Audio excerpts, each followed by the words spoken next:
But as I was writing the story, I did suddenly realize how powerful saying, oh, yes, I am is, because so often even adults get told, oh, you can't be this, you can't be that.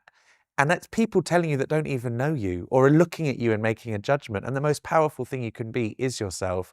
And actually, the more you say to yourself, oh, yes, I am, the stronger you'll become. And actually, the point in the book where Bobby tries to take that power for himself, every time I read it, I get a bit emotional because I'm like, this is fundamental.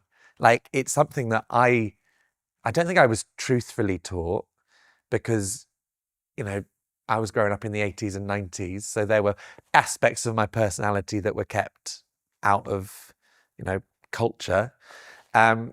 And so actually, to actually in your heart say, oh, yes, I am, and to think you're sharing that message with children and empowering them to say, no, this is me. Oh, it's very exciting. But yeah, it can make me a little teary sometimes.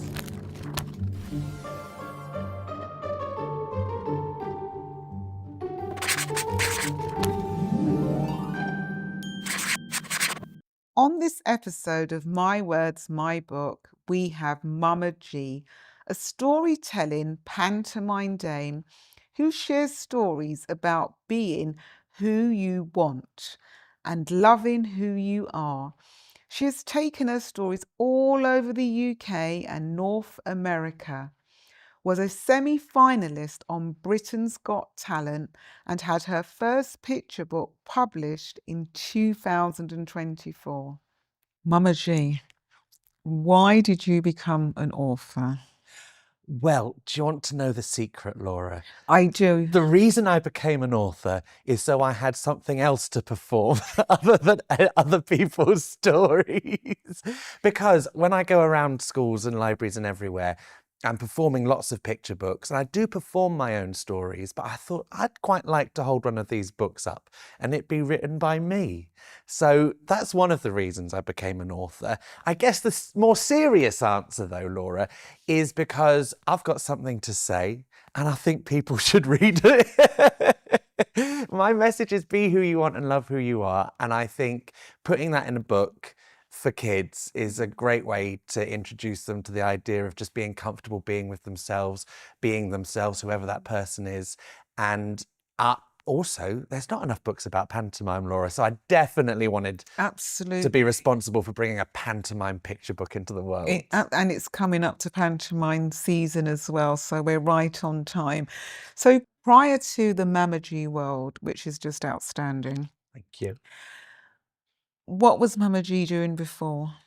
Well, I don't look old enough, Laura. I know, you've just left school, right? Just left school, but despite that, I've been doing pantomime for 20 years. Wow, my goodness. I know. I've been storytelling for almost 8 years, but prior to that, for 12 years, I was doing panto, and I did panto wherever and whenever I possibly could. So I've done Christmas panto.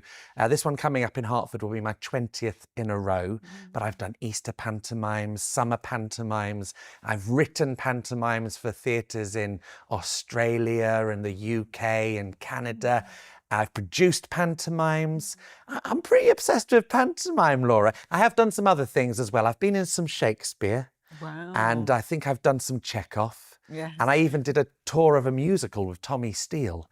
But panto is where my heart is. That's where your heart is. So you're the queen of the pantomime dames. Absolutely, and I will be quoting you on that, Laura. No, why not? Quote me. You are because obviously, you know, you've got the book, you've written pantomimes. So you said you're in Hertfordshire this year. So where's that? What theatre is that? It's at Beam, which is in Hertford, which is in Hertfordshire. Okay. I didn't make that connection until too recently. Exactly. Yeah, absolutely. And I'm doing Beauty and the Beast, and it's with Davina De Campo, who's from RuPaul's Drag Race. So we're going to have an absolutely fantastic time. Absolutely. You'll literally have a ball. Absolutely. I can't wait. Yeah. But then I think taken back from the theatre, the pantomime, I think you trained as an actor. Correct me if I'm wrong. I did. I trained as an actor. My entire school career was just whittling down the subjects until I was left with drama. sixth form, I did history, English literature and drama. And then once I'd done my A-levels, I went to Rose Bruford, which is in a drama school in Sidcup. And considering I do a very, very British job, I actually studied American theatre.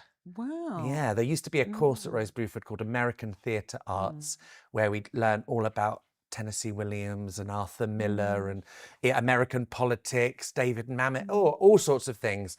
And we got to write, direct, perform, stage manage, design. So we got a good taste of everything that it takes to be in a theatre environment.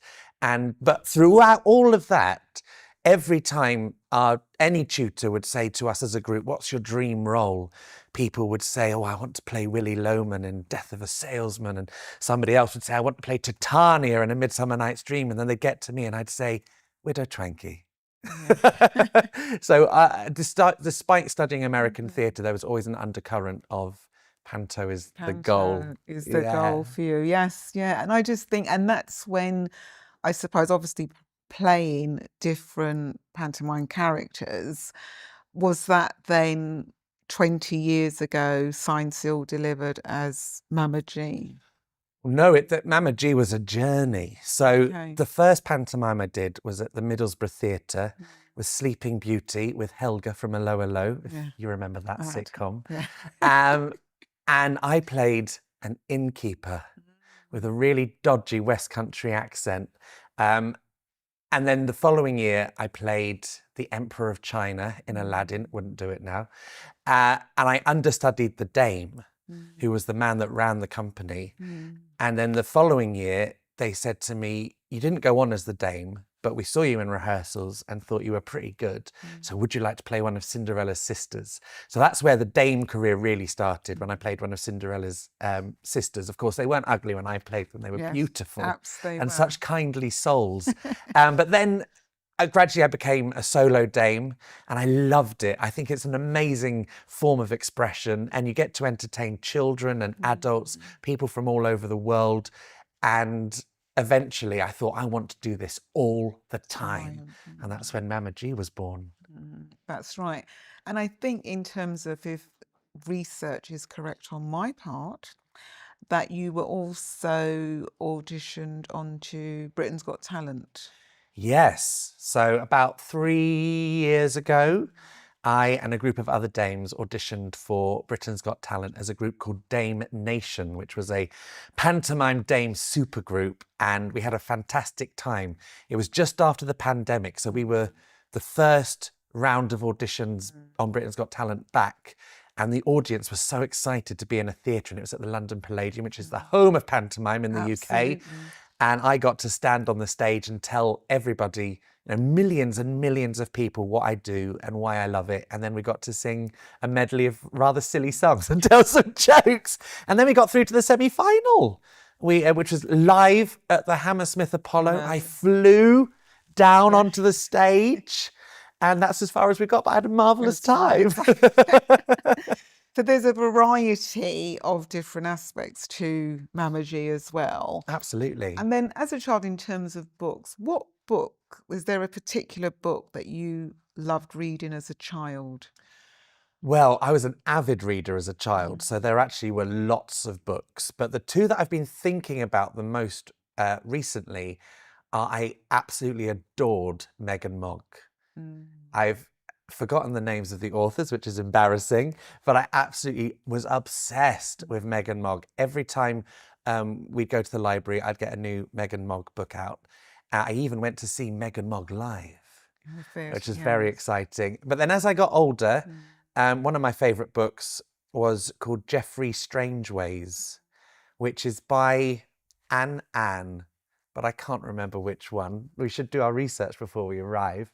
And it's an absolutely brilliant book about a young lad who becomes a servant to a knight in the medieval times, and he's absolutely chaotic.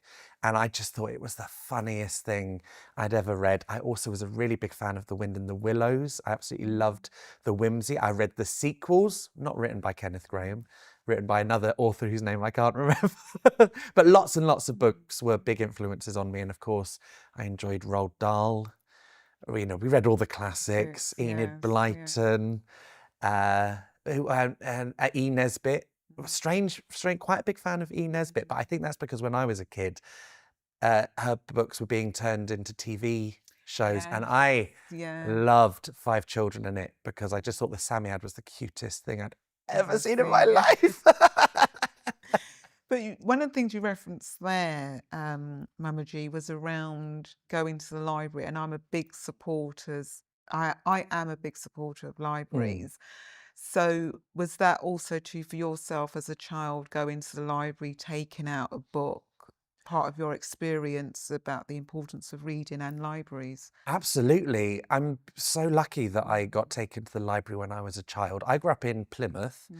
and our local library was called like Pound House. It was an old Georgian mansion or Victorian mansion. So going to the library was really exciting, and it was in the park. So it was the best of both worlds. You could go for a massive run around, learn to cycle, play with your friends, and then you'd go to the library, which was this grand, extraordinary building. And the children's library was upstairs. So you'd go up I just have memories of going up the grand staircase, turning the corner, going into the children's library, which I imagine was all wood panelled, but I can't remember. And also we'd have story times there. And it's where I met a lot of the most famous children's characters. The Bogeyman, the Raymond Briggs story, Yes, yeah. the Snowman, a lot of Raymond Briggs probably. Probably that's where I first met Megan Mogg. But a library is a great resource because I was Free. devouring books, absolutely devouring them. And sometimes we'd have to go to the library once or twice a day. And once I read The Worst Witch in about 4 hours and had to go straight back to the library and get the next one in the series. Refund. Absolutely, it was phenomenal. And that's the thing. Use a library and support bookshops, absolutely. Yeah. But if someone's going to read a book in 4 hours, get it from the library. Yeah, exactly, absolutely. And for some children, you can actually stay in a library and just read the book whilst you're in there, and it's a sensory explosion as soon as a new Yes. book comes out. And even now, I mean, I am very old. We were only allowed out 4 books. I don't know if it's the same in your Yeah, there was a time. limit. But now, in some areas of the UK, a child can take out 20 books at a time. 20. So when I'm in a school, I always say it's free. And it's just, I know that some children do not have a library on their doorstep. It's not in a walking distance. Libraries are closing down, but it's so important, if you can, to use libraries. Even as an adult now, I go into Absolutely. libraries. And the good thing I've discovered now I'm an author is that every time a book's taken out, an author gets some money for it. That's right. So That's the actually, one. it's free You for get the you. statement a few weeks ago. Was that right? I haven't got through the process yet. So please take my book out of library so I can experience it. It is in libraries. Yeah. But yeah, so you're getting a book for free, but you're also supporting the work of the author. So there's no reason not to support your local library. And Absolutely. certainly since we were younger, libraries do so much now. They're not Oh just my places for goodness, books, they're places for people to get some heating. They're places for, women and girls to get sanitary products that they need that they might not be able to afford. You can go and have social groups. My local library, which is one of the busiest libraries in the country, has games nights, quizzes, hosts author talks, has multicultural networking events, has a business unit that you can go and get business advice from, hosts me, does storytelling, does coding, has manga groups. It's the most phenomenal environment. And book launches. And one of the things, yeah. I live in South London now, but I'm originally from Notting Hill, Right. West London, and which is very near the Grenfell Tower, where we had the unfortunate the Grenfell fire. So it's very dear to me, that community. And there was a community sewing group called the Grenfell Memorial Quilt. So it's art, it's people coming together to sew and chat. And they did a call out via BBC London Radio, the Eddie Nestor show.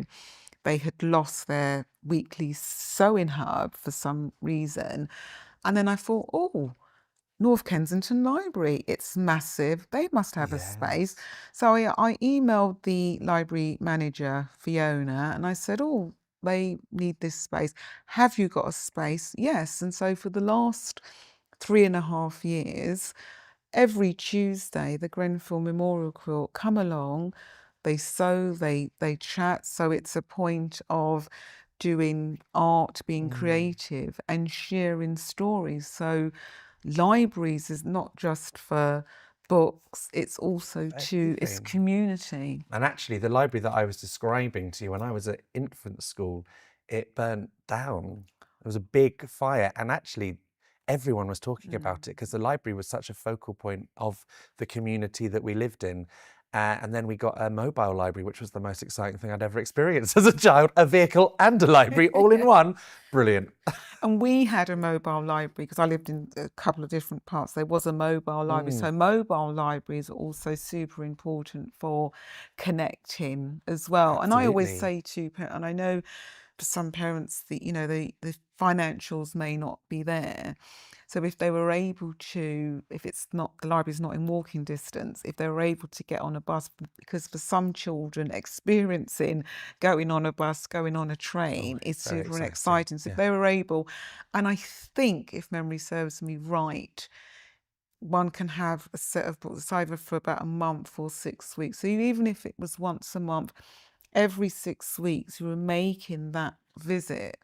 That's, 12, 10 visits a year, Yeah. right? It's vital. And the other thing about libraries, we love libraries, don't we? The other Yes. thing about libraries is they are non-biased buildings, and then they're not, you can ask for anything and a librarian will know the answer. Exactly. And sometimes you can ask a librarian for information that you might not feel safe asking other people, and a librarian's job and privilege is to be able to help you and support you. Very They're important phenomenal people. places. And even if a library doesn't have, oh, yes, I am. Still use it. And you can ask the librarian and they will order Yes. the book for you. Yeah. They will get Librarians are it. magical Yeah. people. We talk about wizards and witches. We don't talk about librarians enough, We do do we? not talk about them enough. No, they're incredible. And we just had MC Grammar in, and he was saying the librarian in his book, wait for it, the name is Page Turner. Brilliant. Their name is Page Turner. Isn't that Fantastic. wonderful? Isn't Yeah. that very clever? That's Love absolutely it. fantastic. It's a beautiful, and I know that you would love that name, actually.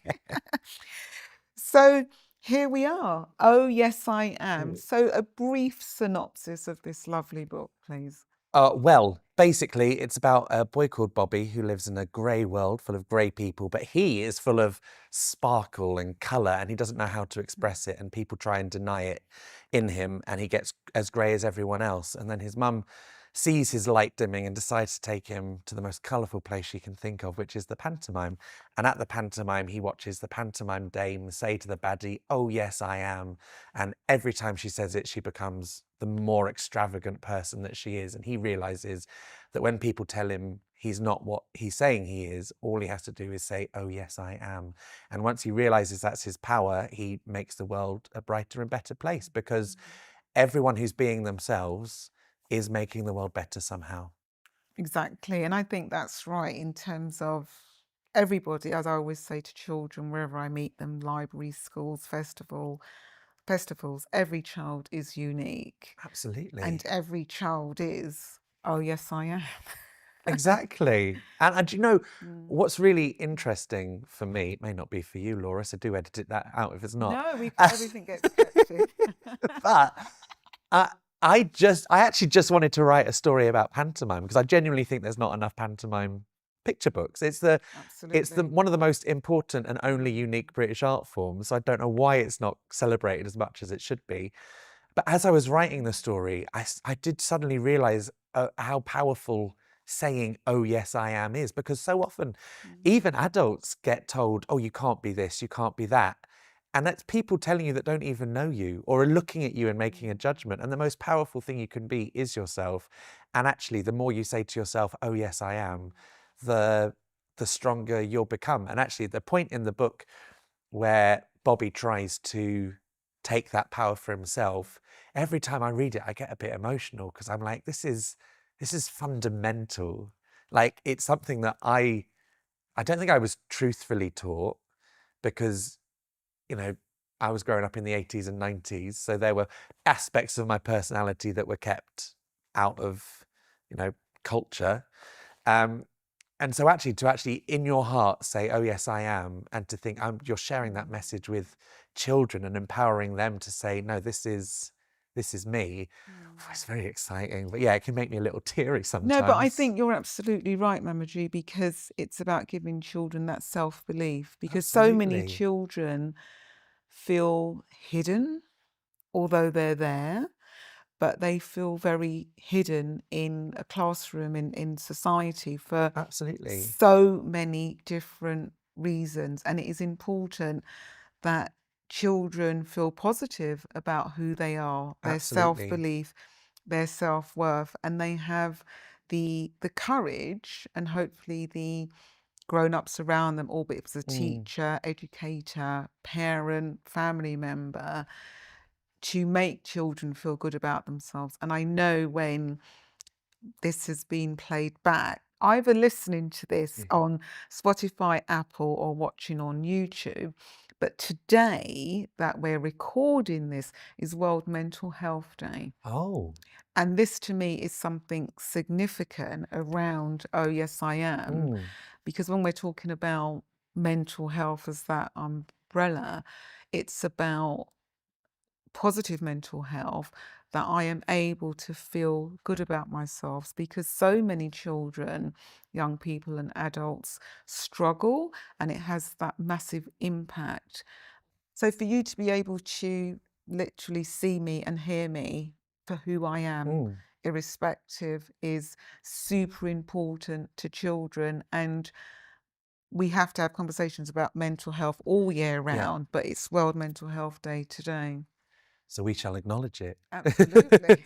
And I think with what you're saying, Laura, there is a lot of stuff happening in the world right now that it was a result of a very small group of people being empowered because they've been considered the goal for what we want society to look like. And actually, they're the marginalized group because there's actually very few people who are in control and look how we think or we're taught to think they should look.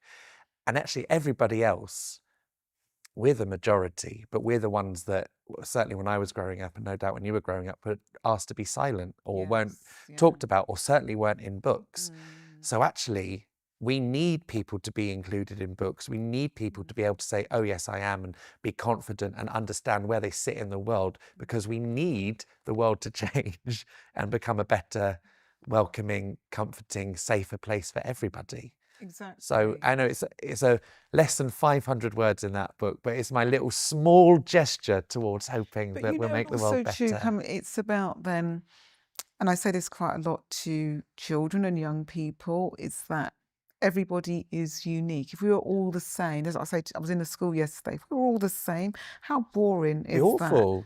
But actually, it's about what are our similarities Mm, and what are our differences, and what can we actually learn from each other? What can we actually lean in and to say, but you know, I didn't know that. And I think we live in a better world. The world would be better if we acknowledged and we leaned in and we did that listening in to absolutely. others, you know? Listening to others is key. Learning Absolutely. what makes somebody different from you is the most incredible way of finding out how diverse and spectacular the world is. So we should always try and listen to people's Exactly. experiences. And the most Exactly. important thing Mm. for me personally is we should never ever tell anybody what their experience is. Should Exactly. always let somebody tell us about who they are, not make assumptions about who we think they are. Exactly. And that's the thing, isn't it? Making assumptions. And I think coming back to pantomime dames, I remember well over probably nearly 50 years ago in primary school, we always used to have a Christmas Yeah, play, and one of the teachers always dressed up as the pantomime dame. He always used to do yeah. that, and nobody batted an eyelid about it back then, It's over 50 fascinating, isn't years it? ago in Yeah. primary school. So I always think to myself, hold on a minute, what's going on here? What's the agenda, you know? Oh, yeah. I don't know. I wish I knew. Yeah, exactly. But I think it's really necessary that we remember that panto is fun. It's theatre, and everything's topsy turvy. Whilst you had a teacher dressing up as the pantomime dame, I mean, my local Amdram group would put on a pantomime every Christmas. My RE teacher one year played the giant's wife. Yes, yeah. And my RE teacher was the strictest teacher in the school. And then you'd go and watch her on stage just having a whale of a time singing some silly song and chasing after a puppet giant. And, you know, I do a charity panto in South East London most Januaries. And it's at a church in One Tree Hill. And for a few years, the vicar would be in the panto playing the king or the emperor. And, you know, panto really is for everyone. It's a joyful thing. Oh, I love it. And I it's something, you know, absolutely every love kid panto. deserves to see it somehow. Yeah. And I think panto's great in terms of what we're saying because there are no social rules. Panto as an art form has lots of rules you need to abide by to make the whole thing work.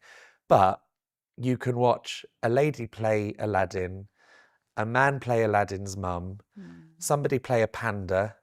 You know, everyone's doing stuff that we're not allowed to do socially. But panto's a safe space for that. And I think as a kid, that's why I liked it so much, because you just, watching adults have fun is the most thrilling thing as a child. And watching adults do what you know adults aren't allowed to do, it was just exciting. And I hope that some of that comes across in my book, but I think you can probably tell anyone who's ever spoken to me and speaks to me about panto just knows that I just love panto.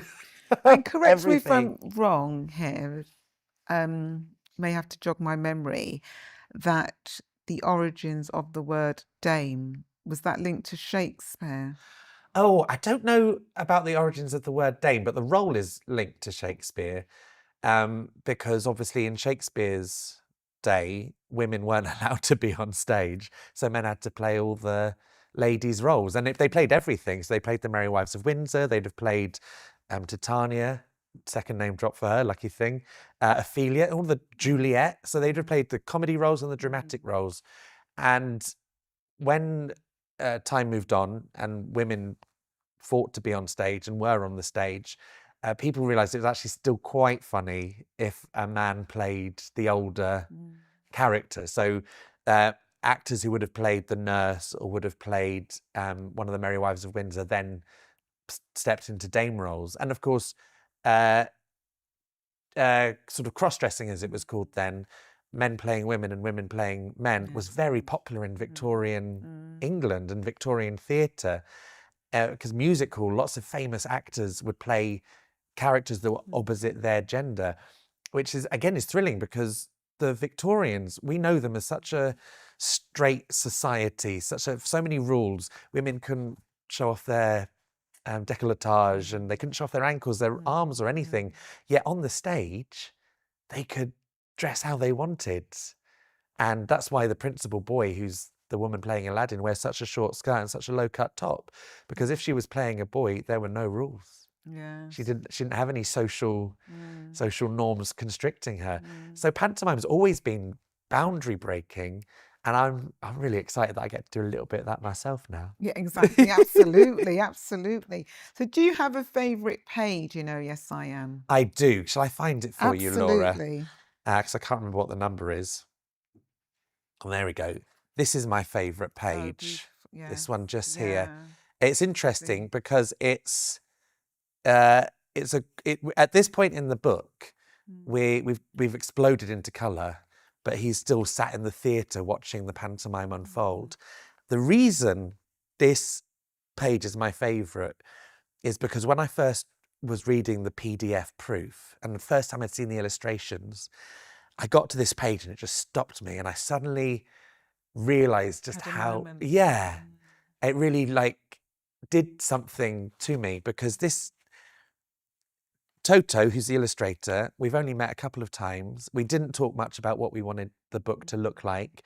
But this picture, I swear on my mother's life, is a picture of me. Wow. And he wouldn't have known. But this face, this feeling, the energy of this picture is how I feel when I watch the panto. Yeah. And when I first saw this page, I was confronted with little me sat in the theatre, and I thought, I've done this career for 20 years. I'm writing books about it. Little me would never believe it, but I think he'd be very proud. Yes. So I'm very, Yes. that's It's an my, emotive moment. yes, that's my too. favourite page. And I just think it showed to me how incredible picture book illustrators are, Oh, because but so Toto had, important. Illustrators. oh, Yes. Toto Yeah. had no idea. We hadn't talked about my personal experiences or anything, but Toto read 500 words and understood a very, very, very, very minute experience And brought your and brought words it to to life. life. And I was Yeah. like blown away Right. by that. So yeah, Toto's done a phenomenal job. Fantastic. Absolutely amazing. So if I was to say to you, what question would you ask yourself about this book if you was interviewing yourself? Oh, crikey. That's a good question in Put you on the itself. spot. Oh, what question would I ask myself if I was interviewing myself about that book? I think the question I would ask myself is it based on your own experiences? Mm. And I would say, to an extent, yes, because I understand how pantomime can transform somebody's life in a very real sense. And I understand that feeling of feeling grey when you're not able to express yourself in the way that you want. But, and I also understand the power of a parent making the decision to do something positive for their child. And I value every single day, I don't say this to her very often, but every single day I value that my mum at some point went, let's go to the pantomime. And she won't have known it, because the first pantomime they took me to was terrifying and I watched it from the lighting desk. But the second pantomime, and then going forward, That was it. yeah, she won't have known, but she'd accidentally done some magic, and I fell in love right there and then, probably about 4 years old, with theatre and pantomime specifically. And pantomime has helped me become the person I am. It's helped me help other people. And it really feels, that's going to sound a bit over the top, but it really feels like my purpose. Like Mama G feels the storytelling and using panto, the coming together of those two things, those two passions of mine, and using them to create positive messages for children and adults, really feels like the reason I'm here. And so, yeah, slightly based on real life experiences. Yes. Yeah. I think most authors, consciously and subconsciously, when they're writing, bring in parts of them. Absolutely. And I think also for children's authors, because I actually think children's authors are incredible, because you read some kids' books and you're like, who on earth thought that up? Yes. There's so much more breadth of imagination in children's writing. And I suspect, which is what this book is as well, is me writing the book that I wanted to read. I would have devoured this book when I was little. And I imagine most authors are going, well, what did I want to read at primary school? What books wasn't I getting? Yes, yeah. And also, what you can write for children is so broad. You can create worlds. Some authors, I'm so impressed by their world creation. It blows my mind. But then other authors write very astute, focused work about the world we live in. And that blows me away as well, because they can take, which I think this is, you can take a tiny moment and turn it into a fully structured story. Yes. It's just, it's like wild. But then I'm also impressed by people who can create worlds, write 30,000 words about aliens and rabbits. And I'm like, well done. It would never have crossed my mind. Absolutely, because it is an art form, isn't it? Absolutely. Yeah, indeed. So children read this. I think you've shared so many different nuggets already in terms of our conversation. What would you want children to, I suppose, to take away, to resonate with them, to have that light bulb moment in "Oh, yes, I am"?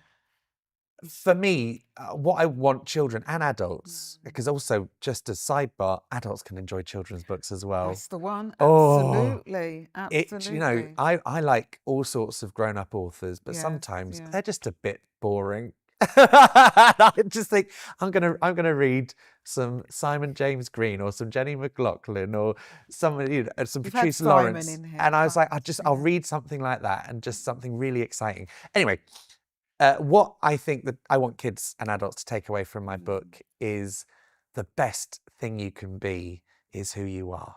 Yes. That's it. And it doesn't matter who somebody says you are. Tell them who you are. Mm. Don't be told who you are. And also don't worry if you don't know who you are. Whoever you're being today, Laura, whoever I'm being, that's the right person for Mm. now. That's all good. And every second, every minute, every hour, every day is a step towards us becoming a more fully formed Mm. version of who we are. And well, who knows if we're there yet? Neither of us might be the people we're destined to become. But I think you just have to be in the moment and say, "Oh yes, I am right now." Absolutely. And that is a beautiful point to end on. Is, oh yes, I I am, which is amazing. And you can please read this book. You can get it from your library if yes. you can. I know we've had a great conversation, promoting libraries and our passion. We're both super passionate about libraries. If you can visit your library to read Oh Yes I Am, amazing. And as I always say, keep on reading Oh yeah. and reading and reading. Thank you so much, My Mama G. pleasure. Thank you for having You're me. welcome. Thank you. This podcast was woven in partnership with our friends at Tapestry, the childhood education platform. They have kindly devised the educational resources for each podcast interview. Tapestry helps you celebrate children's learning, improve communication with families, and streamline your admin with powerful booking, invoicing, and management tools, giving you more time for what matters, the children and you. Visit tapestry.info to find out more. This podcast series was recorded at the Quick Brown Fox Video Production Studios in Wandsworth Town, London, with top-notch equipment and a knowledgeable team who are always happy to help. Recording our podcast has been a breeze.